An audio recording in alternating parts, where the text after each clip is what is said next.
I can't get enough. Every day, all I do is think about us. Wonder why it took so long. Could it be love? I feel for you. In my free time, all I seem to do is think about us. Too many times you were the one that got away from me, but now I got you in my arms, baby, stay with me. I'm talking more than come over and spend the day with me. I say forever, I mean it, baby, just wait and see. Say I'm the lucky one, baby, I'm just grateful. You're truly my better half, it's take two. That's why I treat you like treasure, I'm so blessed. Giving you everything, all of me, no less. What can I say, it's so right. I'm thinking about where we headed, and baby, the future looks so bright. Stuck in these moments with you right now. All in my feelings got me saying I love you, planning a life now. Cause baby, this is real, real. Baby, this is love. See, baby, this is real, real. Cause I can't get enough. Every day, all I do is think about us. Wonder why it took so long. Could it be love? I feel for you. In my free time, all I seem to do is think about us. I got a Mexican honey, no lie. Call her dual exhaust, baby, with my pistols on the side. Born gangster, cause her daddy straight from the shy lights. She can cook a mean pot of Puerto Rican rice. This love could stop flights like protesters at O'Hare. Rita Lee heard me, said wifey ain't going nowhere. And all day, every day, thinking of my queen. Beautiful in every way, dreaming about our dream team. The perfect daughter and a son to carry my name. My fame, just doing us, driving in fly lanes. And God's been telling me the stars all align. Cause honestly, I think about our future right in my mind. I think it's time for us to move another chess piece. Drink a little wine, take a vacation next week. I think it's time for us to move another chess piece. Drink a little wine, take a vacation next week. Every day, all I do is think about us. Wonder why it took so long. Could it be love? I feel for you. In my free time, all I seem to do is think about us. Every day, all I do is think about us. Wonder why it took so long. Could it be love?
What's up, everybody? It's your boy Rico No Suave. I am back. Ooh, wait. I am super back. And you know, I'm really super back. You know why? I'm just super ready to be back. Come on, man. Your boy Rico No Suave here on the 1-2-1-2. So glad that I have you. You have me. We can still be a big family, like my man Barney says. And, you know, if we go back into our days, yeah, he stuck around in my life as a kid, or maybe not as an adult. Maybe, I don't know. But I know that I'm here with each and every one of you guys. Everybody, we got a fun-filled show for you guys today. Hey, everybody, if you're talking to the TV, just to say hello, hello back. That's all I got to say. But I have to get this started because I have to say something that happened on my previous episode of the Rico No Suave Talk Show.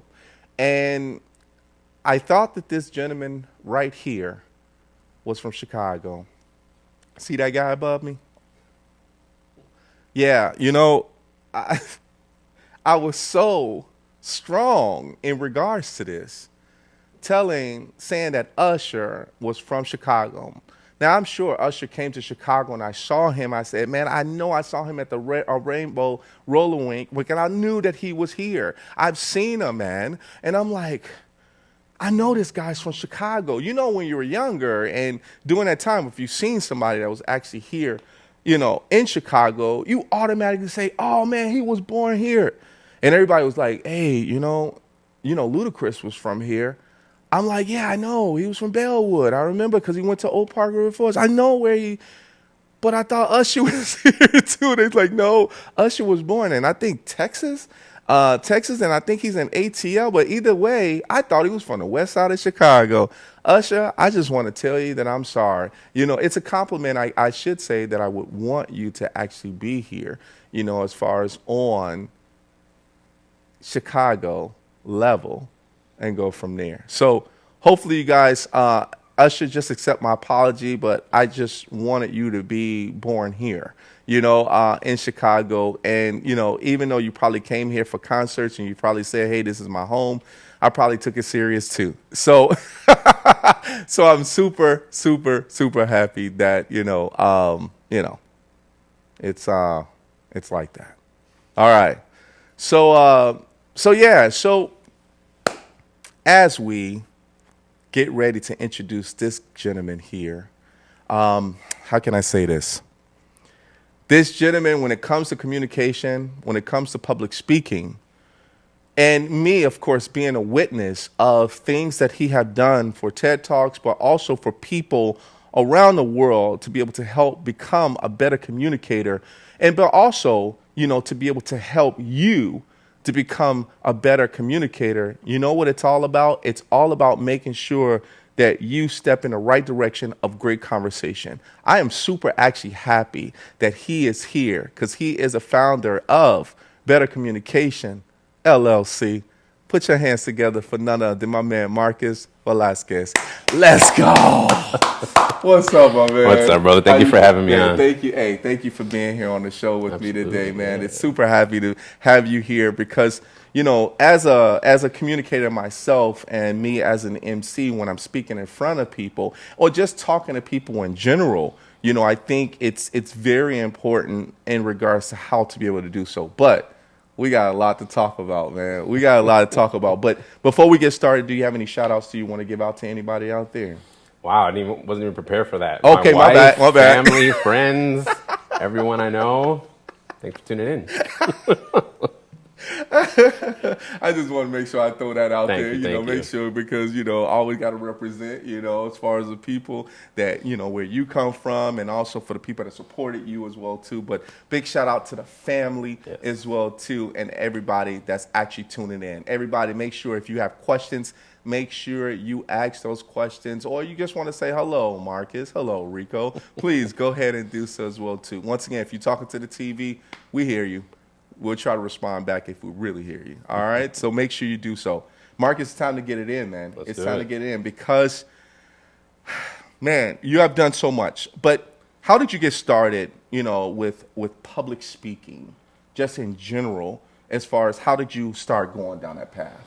Honestly, the first memory that comes to mind, I went to a Catholic elementary school. And for those who have a Catholic background, they understand the importance of Mass. So I used to do the scripture readings when I was in school. So like first grade, I'm here doing public speaking in front of hundreds of people. Wow. So I've been public speaking since I can remember. Wow. Yeah, so it was good exposure too of being able to speak in front of a lot of people. It helps with calming the nerves. Still get nervous from time to time, but yeah, I've been doing it since I was a youngin'. Wow. How old were you? I don't know. How old is someone in first grade? Oh man, 5, 6. There it is. Wow. 5 or 6. Yeah. Wow.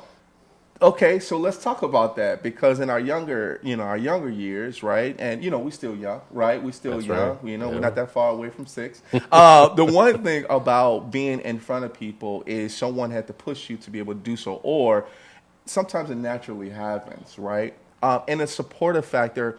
How did you get started with just being in front of the people? Like, what type of subjects were you talking about at 6, at that time? I mean, being in front of a lot of people, what subjects was it like, and how did you start growing from there?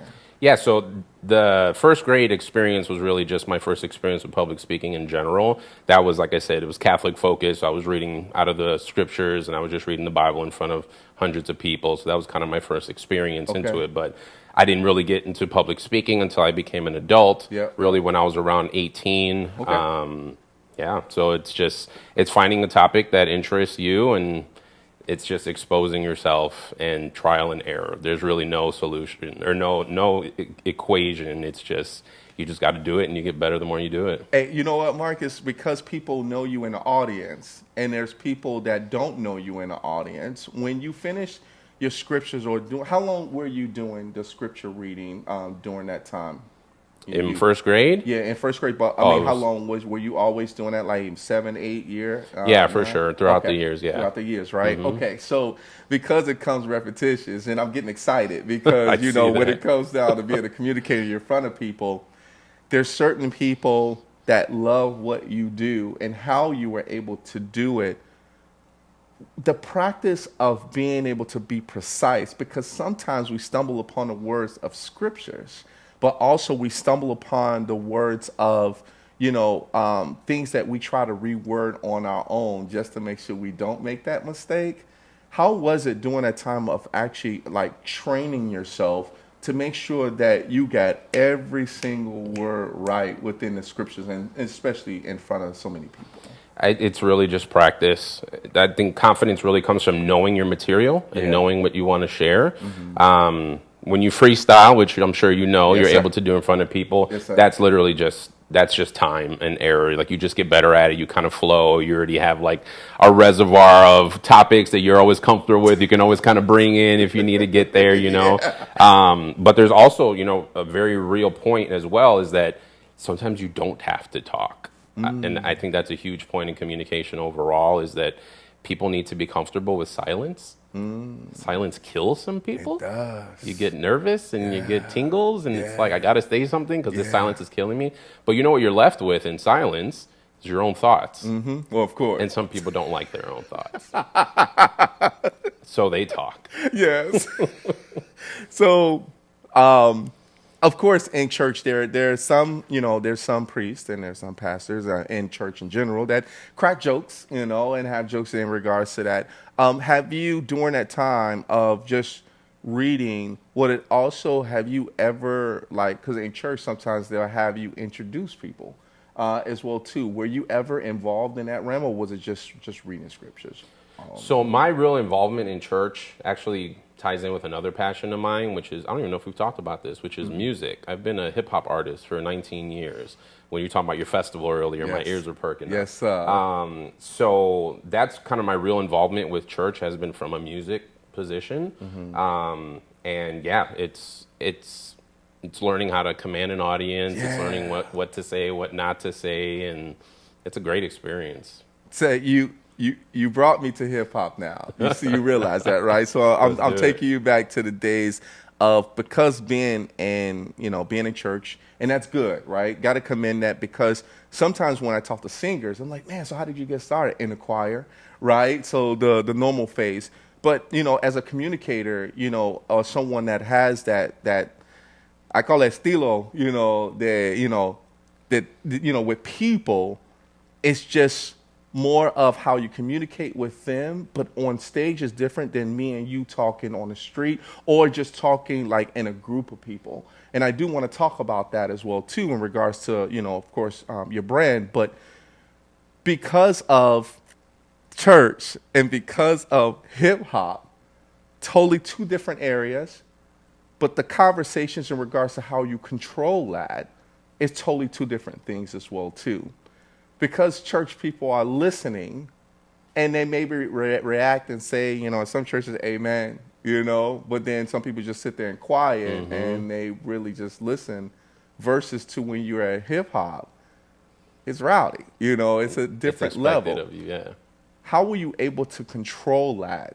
Because being during that time of hip hop, when you were doing hip hop or in hip hop industry, how were you able to control the differences between the two? Sure, yeah. The microphone is extremely powerful. Yeah.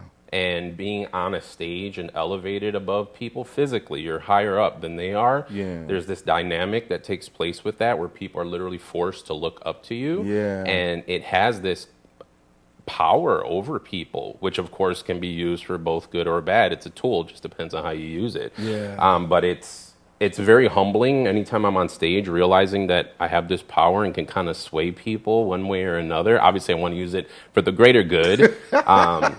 But yeah, again, I always go back to it. It's trial and error. Nobody gets it right the first time. Sure. I've made plenty of mistakes, even when it comes to like performing music. I've forgotten my own lyrics while performing on stage. Ooh. So like I go into verse 2 of a song, forget it. So I re-rap verse 1. Nobody even noticed. And that's one thing to learn as a public speaker is rarely people will know you messed up unless you let them know. Yeah, true. So if you're like, oh, you don't like that. Well, now you just told everybody. Now everybody's going to point out your flaws. You know what I mean? But you just learn to freestyle. You learn to get a little smoother with it and try not to let the mistakes shine. And you just get better throughout time. And that's the cool thing about freestyling, right? The cool thing about freestyling is off the top of your head when you know something's that you're messing up, right? And I do that as an MC sometimes because I might forget something and I might come back and like, man, you know what? Forget that I forgot that. Here's what I do remember. Yep. Boom, right? Yeah. And then people are like, oh my God, that's so cool, right? And they just don't know, right? They just don't know. But that's cool in regards to, so understanding, of course, how to control a crowd. Of course, number one, it's always good as a communicator, right? Number two, you said people have to look up to you, and, I think when they look up to you, you're actually being a representation of yourself in regards to how you handle that event, right? And then also, of course, the scriptures, thanks to the man upstairs, right? You actually have read the scriptures to be able to help you get that guidance, to be able to communicate. Let's talk about when, after you read the scriptures or after you have an event, how does the people are receptacle to you as far as like how are they talking to you at the end in regards to either, hey, congratulations, oh man, that was crazy, or you just got people that just walk past you and don't even say anything. How do you handle that when it comes to, because body is communication as well too, right? Absolutely. And that's one of the things that you do talk about in regards to their face, right? How over the time have you handled that to be able to control that versus people saying, hey, congratulations, versus to someone saying good job and someone saying nothing at all? Honestly, one of the main things I focus on really is character. It's who you are as a person. Yeah. Skills and talent are great, but at the end of the day, who you are and how you treat people is what matters the most. Yeah. So it's really easy, and I know you know this, after a show, it's really easy to get that inflated head and ego because everybody wants to shake your hand. They want to take selfies with you. They want to tag you in social media. So warning to those who are looking into the public speaking realm, it's really easy to get prideful and full of yourself in that arena. Yeah. But yeah, I mean, you just kind of take it as it comes. After a while, you do it so often, you kind of run into the same scenarios over and over, the same people, the same kind of questions and stuff. So it becomes more natural over time. But again, you just deal with it in the moment. It's also setting the right precedents and expectations for yourself. Yeah. There is no perfect communicator. Everybody's going to mess up at some point or another. Sure. Life is a growing process. So Yeah. if you quote unquote mess up, you just learn and get better from it. Yeah. Like there is no true failure. You just get better. Yeah. The only failure is the failure to try. Nice. So it's just a lot of experience. Yeah. It's shaking hands. It's smiling. It's Kissing babies. It's it. Yeah. If babies are available, kiss them right on the forehead.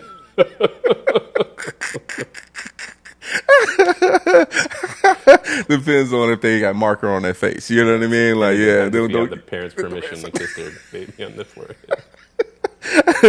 I think I had to throw that out there because when you That's get right. autographs, you know, you're giving out hugs, you're giving out love out there, right? That's So right, yeah. I think that's very important as a communicator because body language does make a big difference, man. And I'm absolutely. glad you pointed that out, though, because when we talk about how people are, you know, either attracted to you in a certain way, you know, it's very important in regards to how we communicate back to them. Being humble, right? Of course, I always say that all day, you know where you came from, Yes. know how people are actually going to receive you from that first handshake that you made, and you might see them 20 years later and it's like, man, I remember you when you actually did this. You inspired me so much, right? Because everything comes with communication on the dot. Now, of course, when during your journey and you started, at 18, but it's so cool, man, because not everybody get a chance to be in front of hundreds of people at a young age. You know, parents, because that's always sometimes the foundation. Family, friends, supporters. How did your parents?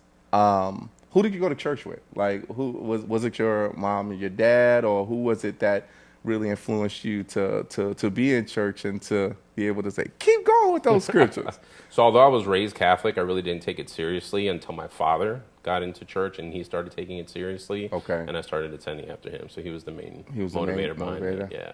Nice. Absolutely. Nice. Did you ever practice in front of him with scriptures that you had to read?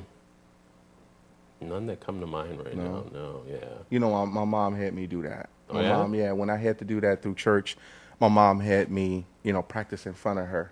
And it was, I'm a mama's boy, I ain't gonna lie, right? And of course, I used to like laugh and giggle and still have the scriptures, but I still had to be serious at the same time. And I didn't do it as often, but Yeah. of course I did do it when she actually said, hey, you're gonna read the scripture on this day. And I was in my teenage years and I was still nervous though, right? I was like, man, okay, even though I know them out there, I'm still nervous. I don't want them to laugh at me, Yeah. while I'm trying to make, how art thou, and go from there. But at the same time too, it's kind of that feeling. It's good that your father was that example for you to be able to move forward. I will say on the topic of parents, I was Yeah. very blessed to have a good balance of parents. I feel like my father was the visionary. Okay. So like from a young age, he told me I could take over the world, and I believed him. So Let's it's go. to this day, like I don't know how to think small. And from my mother's side was really more of the emotional maturity. Yep. Like my mom, from being so young, she was always pushing like journaling and living with an open heart and being vulnerable. So that balance of being a visionary and accepting and being proud of my humanity and emotions, like to me, that's been the perfect combination, because you don't want too much of either or. We're both logic and emotions. There you and go. I think it's a great balance to have both. Yep. Because sometimes you can be too logical and then you're cold. Yeah. And nobody can relate to you or nor wants to be around you. Yeah. Or then you're too emotional and your heart runs you, and that's not good either. So we need to balance. Yeah, because I want to talk about the 50-50, right? The 50-50 balance of that, I definitely want to get right into it, right? Because there's a lot to talk about here when it comes to finding, yourself, to know how, once again, it's control, right? How to control yourself when you're controlling a crowd, and then when a crowd is just silent, blah, blah. Now, when we talk about, and I want to talk about this, TED Talk. Let's talk about that. When did you actually do your TED Talk? Your About first TED Talk? 4 years ago now. 4 years ago. Yeah. Okay. I heard a lot in regards to how to prepare for a TED Talk, rules and regulations of a TED Talk. how did you get yourself prepared to be able to do the TED Talk, and what was the subject about? So you're going to love this story. That original TED Talk, when you watch my TED Talk, you're literally watching the grace of God on display. Okay. Because that TED Talk was not mine. So I was an assistant for a restaurant owner at the time, and it was his TED Talk. Wow. But he overbooked his schedule and had to cancel. And it was really last minute. So they were like, do you have anyone that can replace you? Hello. So what's interesting is that people normally have months to prepare for their TED Talk. I was given 2 weeks. No way. So what you saw was written, memorized, and presented in 2 weeks. Wow. If I was put in that scenario today, I wouldn't be able to do it. Sometimes I go back and watch my TED Talk, and I was like, I don't know how I did that. Wow. Mm-hmm. So to apply for the TED Talk, well, I'm sorry, because it was basically put in your lap in a way of saying, hey, I'll take it, Yes, right? absolutely. And then, okay, it's for you. What's the process for someone that wants to do a TED Talk? And where was it located that you were speaking at? So it was located at a high school. It was called Walcott. They are by, if I remember correctly, I think Grand and Ashland. Oh, it's in that Chicago area. here. Yeah, it was Okay. in Chicago. Okay. So there's actually two different forms of a TED Talk. There's the main stage of a TED Talk, which I think is done on a yearly basis, but that's like the for real big stage. They're hiring the best of the best. And then you have a smaller brand, which is a TEDx Talk. So technically I did a TEDx Talk. Okay. So it's an individually organized event, and they just license the TED Talk brand. I see. So TED Talk themselves have their own parameters that you have to hit in order to be able to utilize their branding. Yeah. But this one was done by that high school, so the high school hosted it. So Okay. you'll see a lot more, I don't want to call them smaller, but that's what they are, smaller TED Talks. Sure. That have the X involved. And those are independently put on events. So that's what it was. I have to say that even if it's, I call them TED Talks because they Oh yeah, no one they knows the very- difference. And I'm not going to point out that X. You asked on this show, but normally I just did a TED Talk. That's all. That's all anyone needs to know. The one thing that I like about that, because you thought about the same thing. I'm thinking like, hey, if I'm on TED Talk, I'm on TED Talk, right? And that really goes well Yeah. with credibility, right?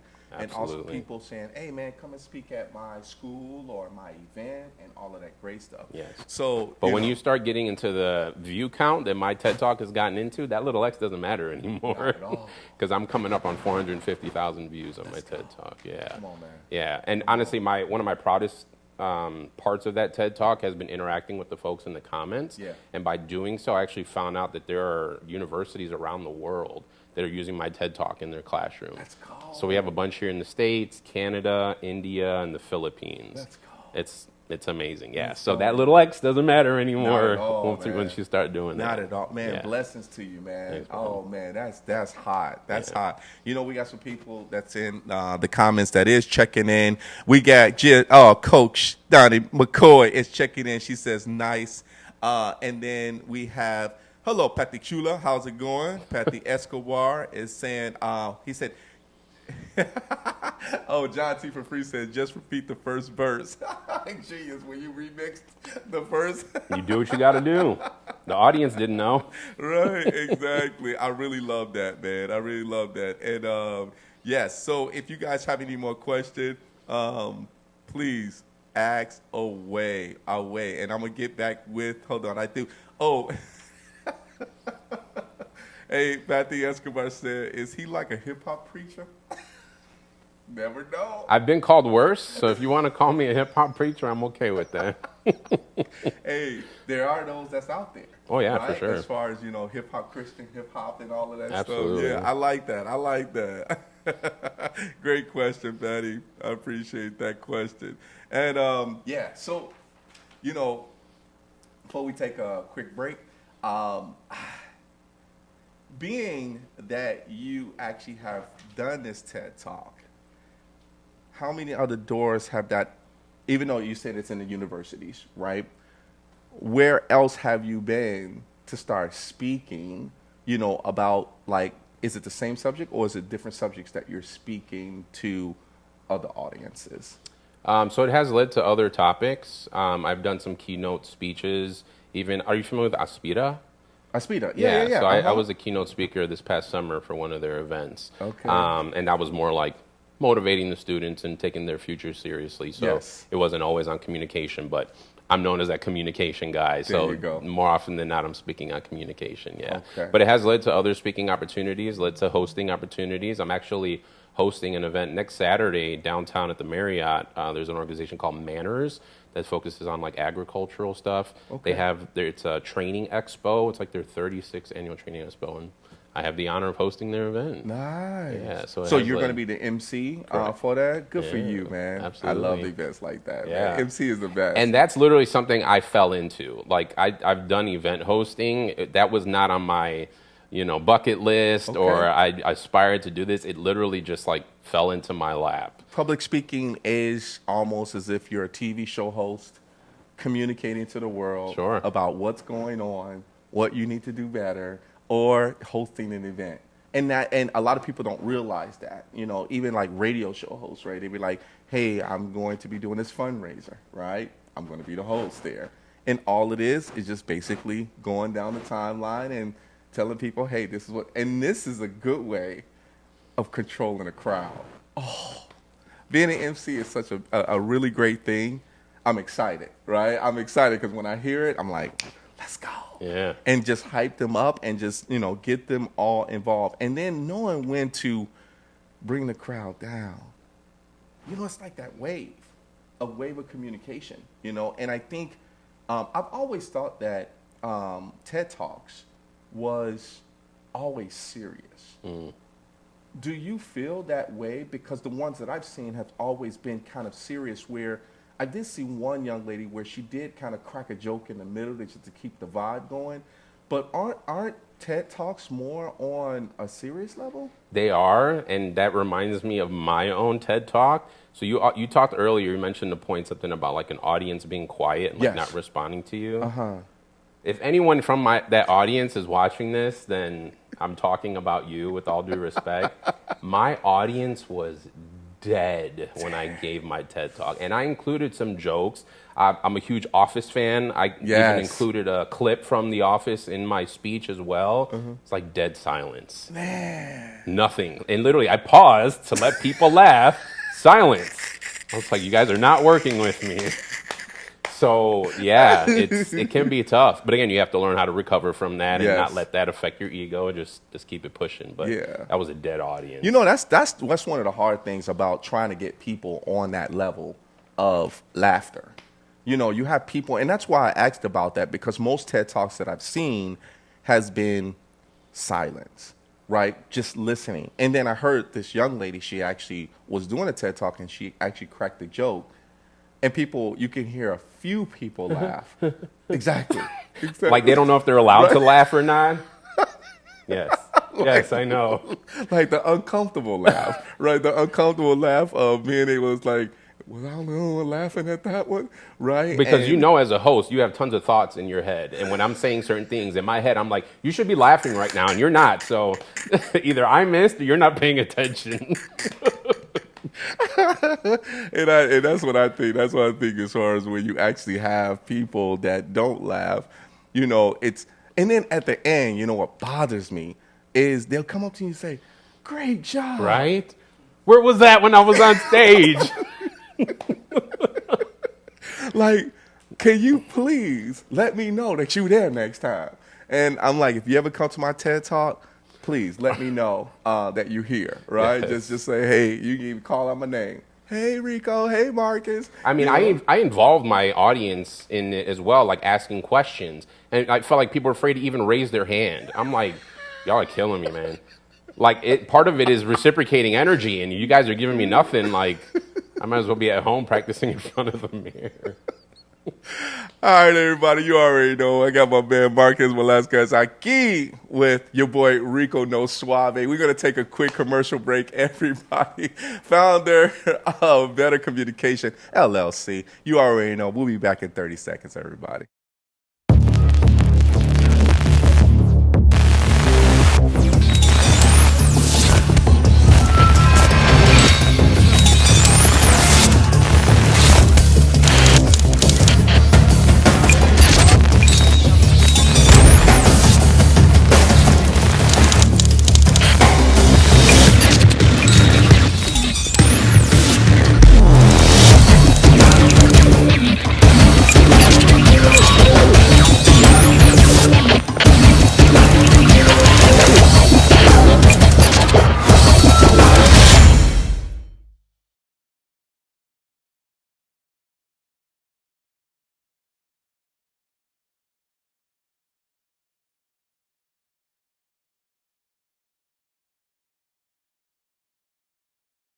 John T for free. He says people at TED Talks aren't used to jokes.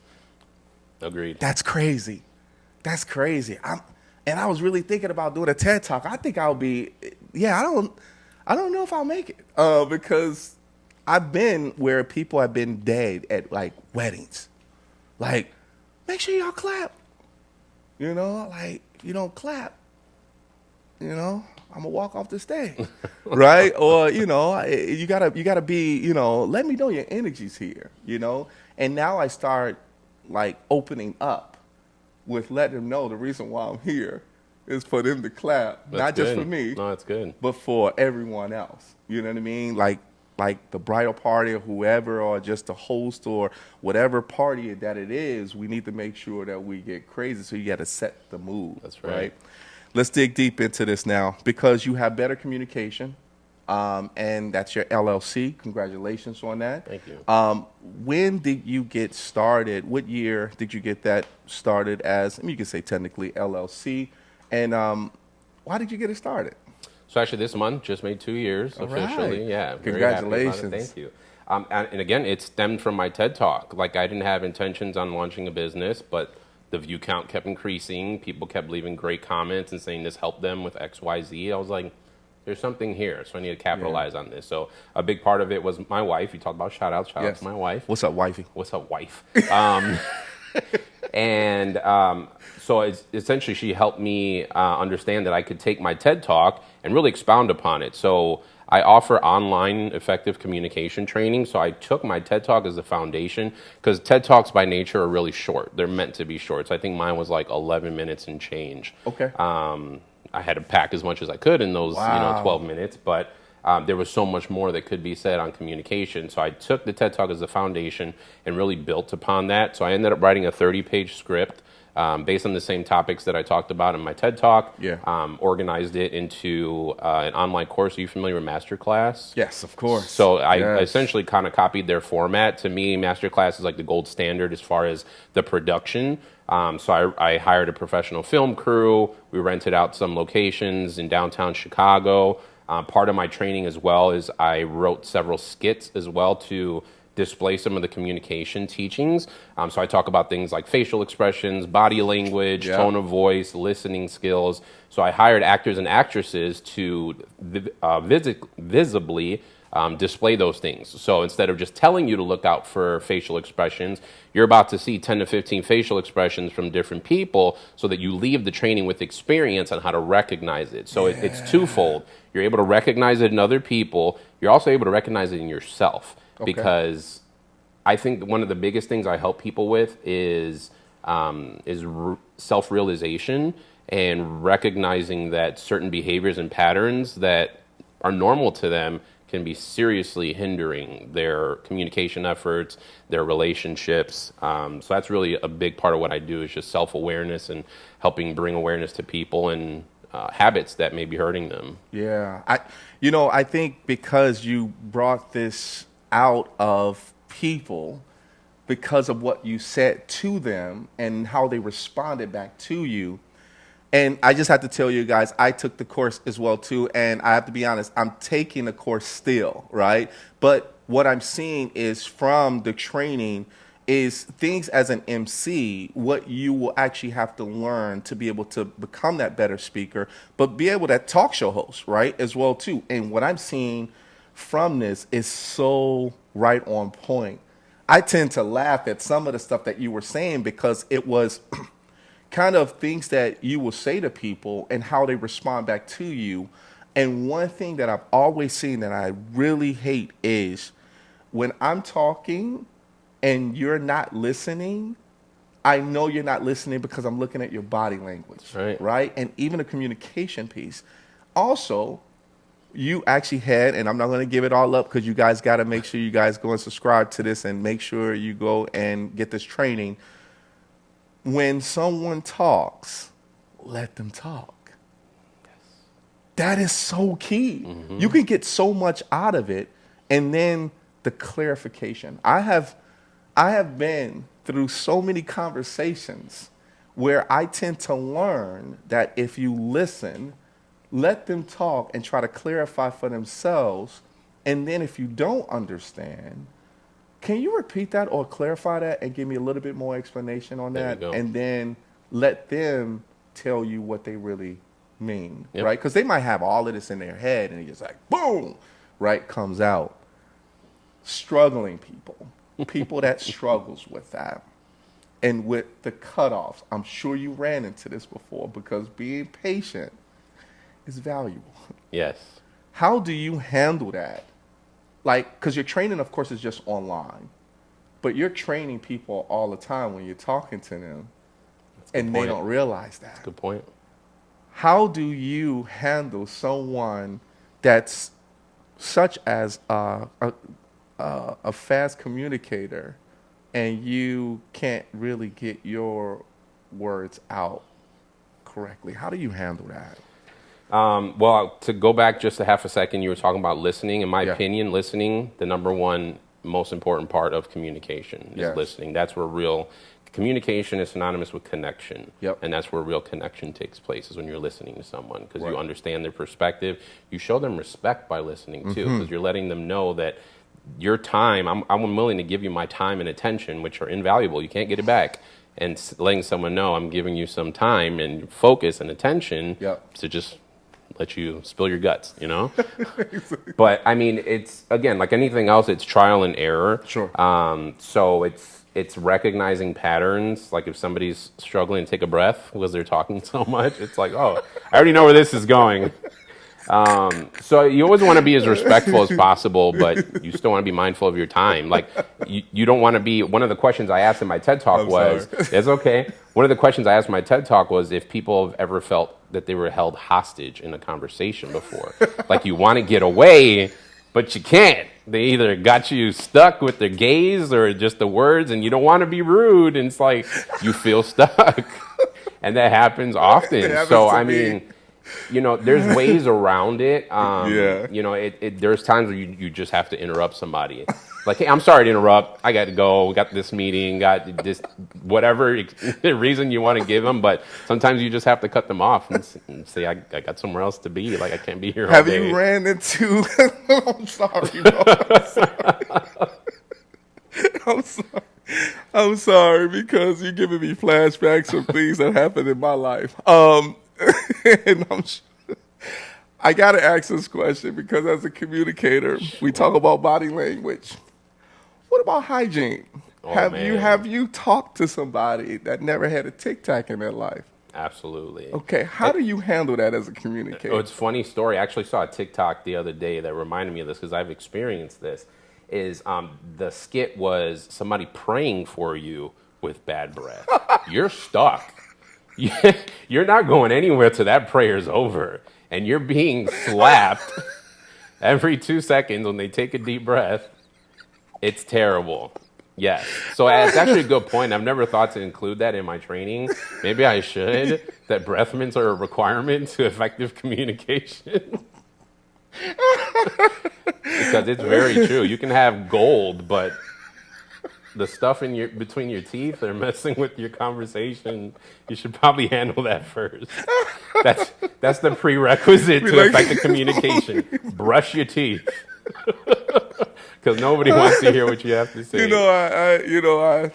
One time you could tell when somebody's breath is like, kicking kind of hard, and you ask them, did they have Thai food? And they say, yeah. And I'm like, dang, I'm hungry. Oh, man. Thanks for the appetizer, because you got a little taste from that conversation. Everybody, I hope you guys are, oh, man, my man Marcus just opened up he just opened up something for me that just had me have a flashback, guys. Hey, I got to go to the comments, man. This is awesome, man. This is so awesome. Man. The way we're communicating right now is that fun conversation of knowing how to be able to continue to have that conversation and want that person to come back and talk to you again. Absolutely. That's another thing, too. Absolutely. All right, everybody, I'm going to get to these comments. Let me get to these comments real quick. Oh, yes. So Ron West says, only if the vibe has the prayer energy of DMX. Mixed enthusiasm of D1. Yeah, you know that I like that. I like that comment. Thanks, Ron. I appreciate that. I appreciate that. And John T says, "Thanks for the appetizer." That's going to be one of my new quotes. Thanks for that. When you walk away. Oh, man. Ron West says, learning how to freestyle rap helps you with creativity, public speaking. The improvisation of aspect builds confidence and helps you to adjust when necessary.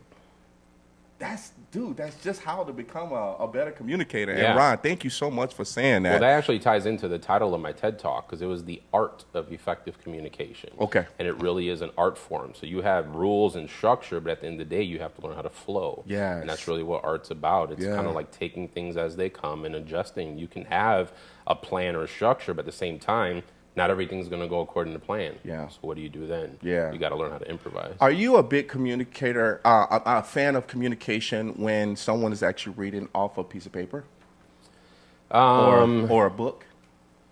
Not a book, not a book in per se of like reading like poems or anything like that. Well, just saying if you know they remember, because I know for myself, I use a timeline when I'm actually in front of people, and I, you know, of course, looking. Are you a big fan of that? Like when you're actually, I guess it's based off of the event, I guess. Yeah, and I mean, as long as you're not a slave to the paper, Yeah. you can use it as a guideline. So, cool story, people wouldn't even know this from watching my TED Talk. Sure.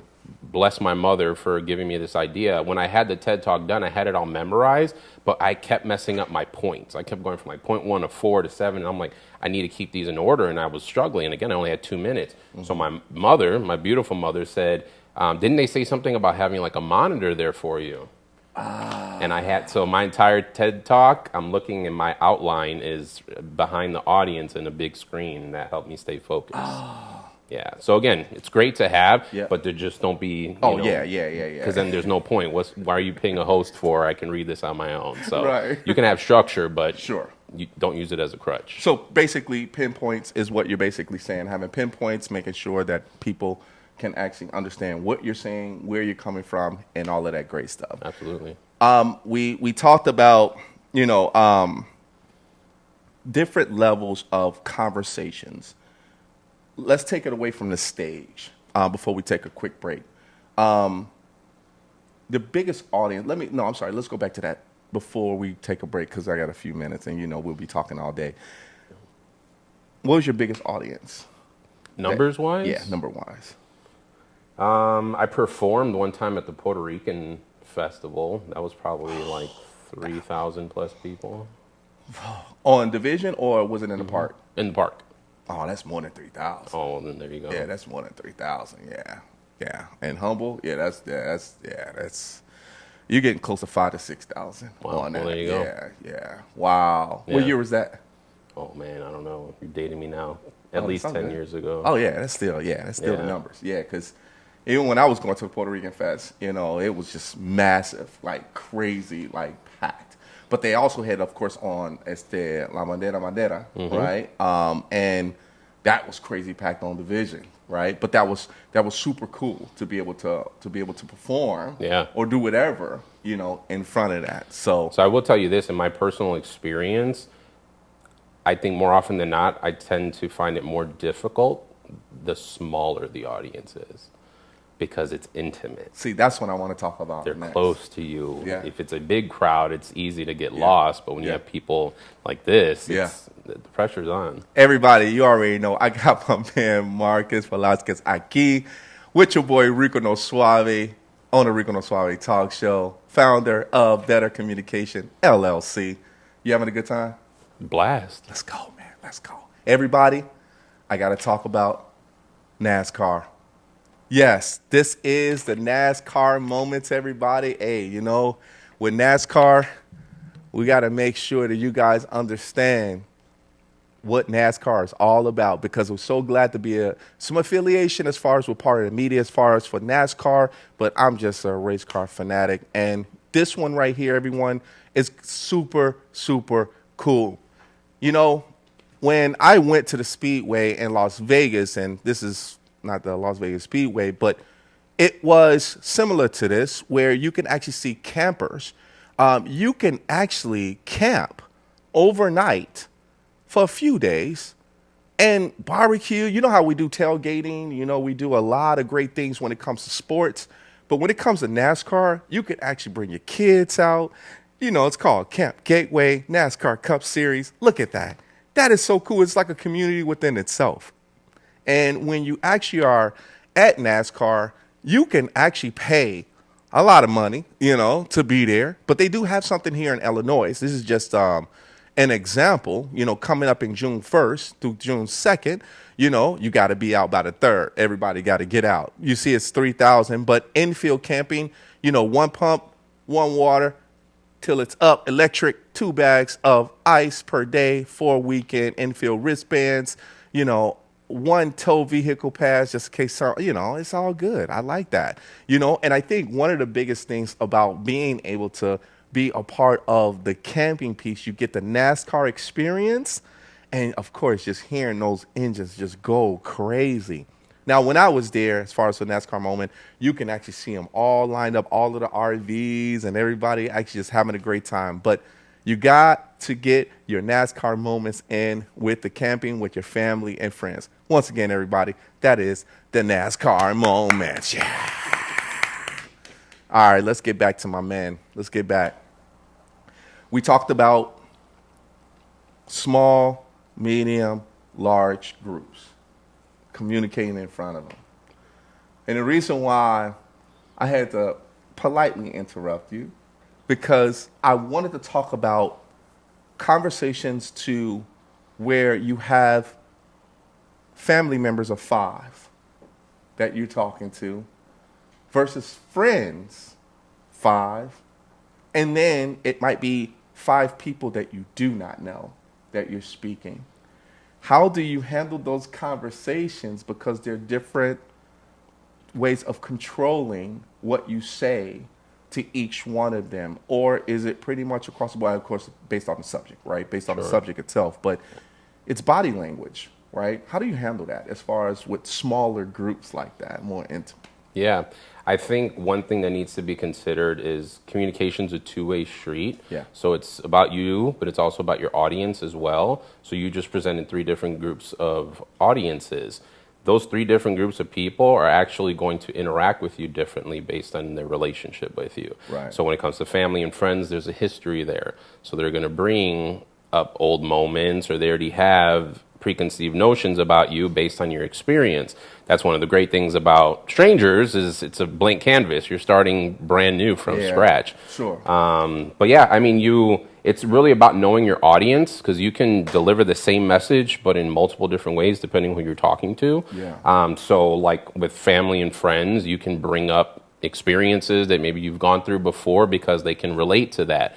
With strangers, you kind of have to figure out what you have in common and then use that to engage in the conversation. It's like there's a little bit more work that happens with strangers because everybody else already knows you, so that relationship is established. But that's, again, where connection comes into play, is by establishing that relationship first. You know, sometimes, you know, people on TV can't hear what you're saying. Do you ever talk to the TV and be like, no, that's not right?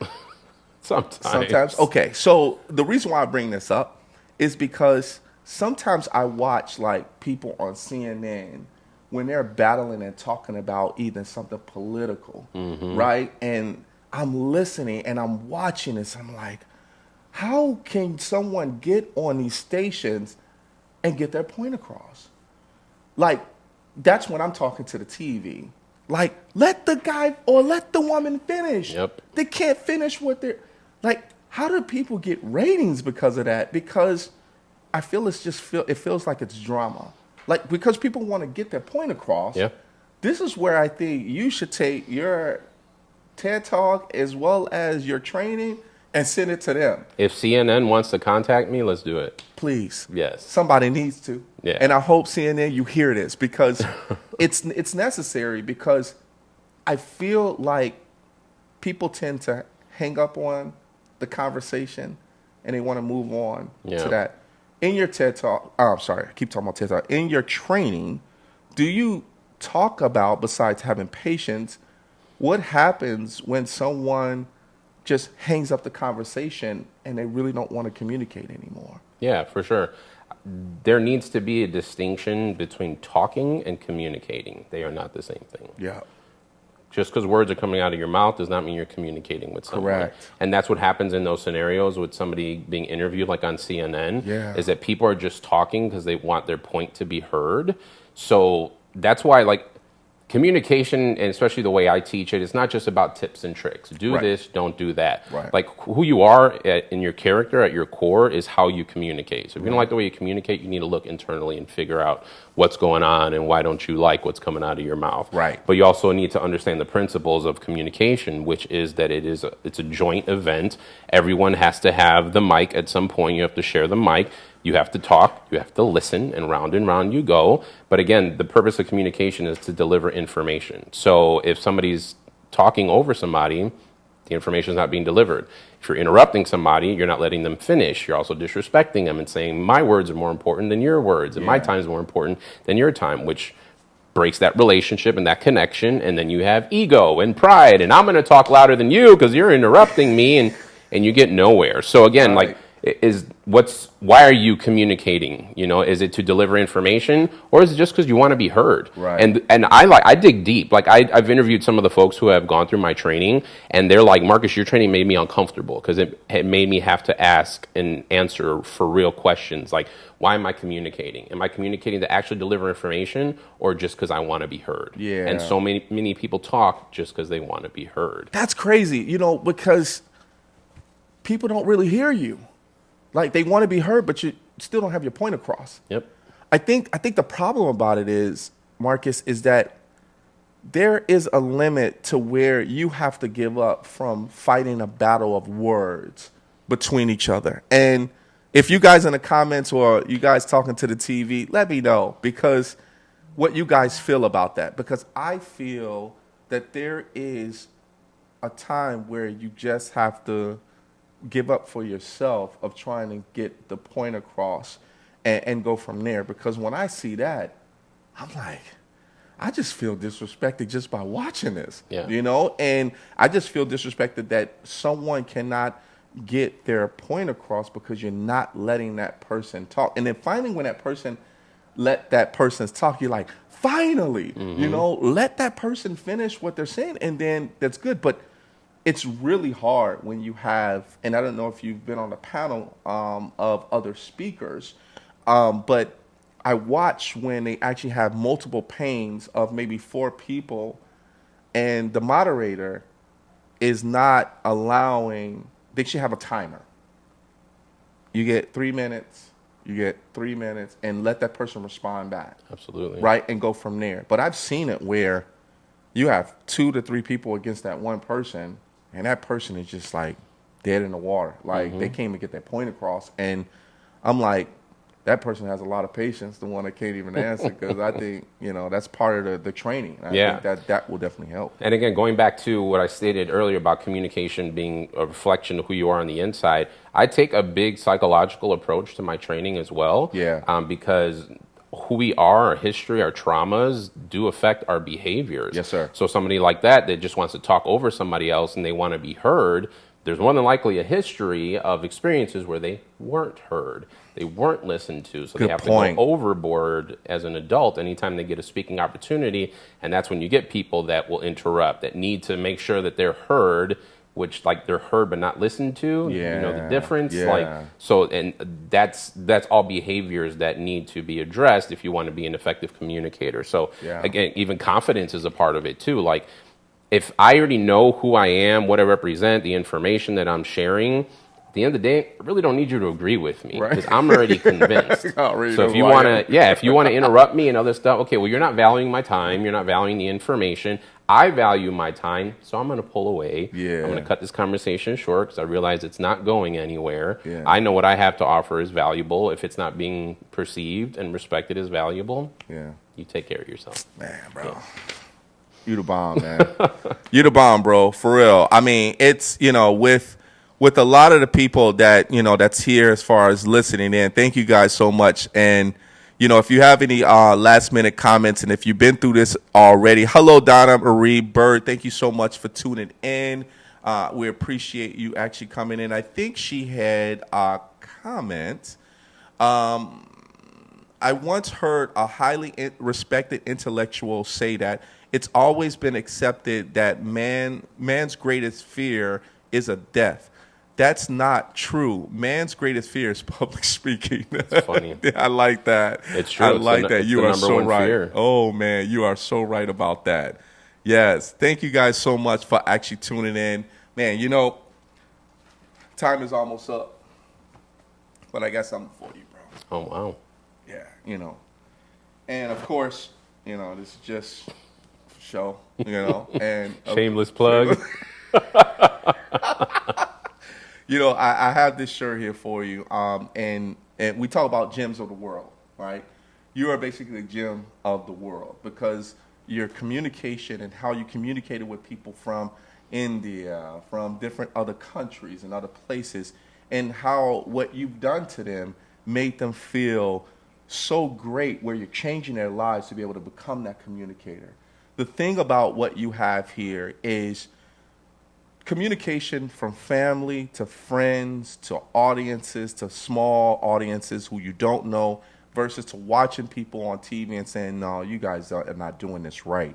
And then to big audience where in the hip hop days, you know, big shout out to you on that, and how to be able to control a crowd. You know, with this training that you actually have, and big ups to you in regards to 2 years, but it only gets better from here, man. So welcome to the team. This Thank is you, for brother. you, my man. Thank you, This sir. is for you. Yes, sir. Appreciate Yes, you. sir. Yes. Yes, sir. Yes, sir. That's for you, my man. Hey, I appreciate you coming on to the show for today. But we got to let people know how they need to get in contact with you as well, too. So everybody, in order to get in contact with my man Marcus, let's put up his social media. You know, the first one is his website, beabettercommunicator.com. That's where you can go and get that training. If you happen to go and see that training, just tell him Rico No Suave sent you. That's all you got to do. I know him now. You know what I mean? So make sure you please go right ahead and do that as well, too. Do we have another one? Do we have another? Yeah, we do. Be a better communicator. Make sure you follow my man. Go ahead and follow him on Instagram. Yes, make sure you follow him on Instagram already. And, of course, you already know if you've seen on his lower third, he has a TikTok, right? So make sure you please go to Better Communication LLC on TikTok, everybody. So, no, Mike keeps moving. But make sure you please go ahead and show that love. Marcus, thank you so much for being on the show with me today, man. And much blessings to you. And you already know, I'm keeping my training going. I'm keeping my training going. All right, everybody, round of applause for my man. Yes, Marcus. Yes. All right, everybody, we got to get out of here. But thank you guys so much for being here on the Rico No Suave Show. Another great show, good for communication. We got to show our social media, everybody. So coming up first, you already know our website, www.riconosuaveshow.com. Make sure you go ahead and follow us there. Of course, the archives will be here as well, too. Here's the next one. Kaboom. Yes, you already know it's Instagram, everybody. Rico No Suave Show here. Make sure you go ahead and follow us. If it's your first time, go ahead and follow us. Here's the next one. You know it's Facebook. We left. We came back. They love us. Make sure you like and love everything we're doing. Rico No Suave Show on Facebook. You know where to subscribe to. That's right. YouTube, baby. Make sure you go to YouTube and subscribe to our channel. Yes, continue to help us grow there. And I think we got another one. Yeah, I think we do. It's called mixcloud.com/Rico No Suave Show. It turns into a podcast, everybody. So make sure you go ahead. If you like the audio piece, make sure you go back and listen to the great words of my man Marcus and me. Everybody, we got to get out of here, but thank you guys so much for actually being here on the Rico No Suave Show, and we'll see you guys next time as we end off the show just like this.